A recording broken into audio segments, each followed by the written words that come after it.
ہمارے پیارے رسول صلی اللہ علیہ وسلم کو مدینہ منورہ میں رہتے ہوئے 6 سال ہوئے تھے کہ آپ صلی اللہ علیہ وسلم نے خواب میں دیکھا آپ مکہ تشریف لے گئے اور آپ نے عمرہ ادا کیا۔ چنانچہ آپ نے صحابہ رضی اللہ کے ساتھ مکہ معظمہ جا کر عمرہ کرنے کی تیاری شروع کر دی۔ مکہ کے کافروں نے کہا کہ ہم مکہ میں آپ کو ہرگز نہ آنے دیں گے۔ غرض کافروں سے گفتگو کے بعد چند باتوں پر صلح ہوئی۔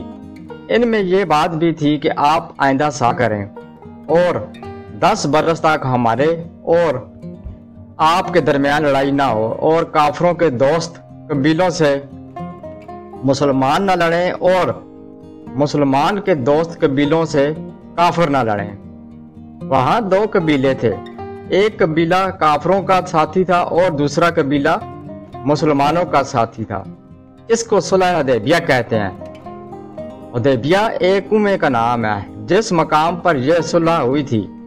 آپ اس صلح کے بعد مدینہ طیبہ تشریف لا رہے تھے کہ راستے میں اللہ تعالیٰ نے سورہ فتح نازل کی، جس میں اس صلح کو فتح قرار دیا، چونکہ یہ صلح آئندہ فتح مکہ کا سبب بنی۔ اللہ تعالیٰ کچھ یوں فرماتے ہیں، سورۃ الفتح پارہ نمبر 26، جس کا ترجمہ کچھ اس طرح ہے: بے شک ہم نے آپ کو ایک کھلم کھلا فتح دی۔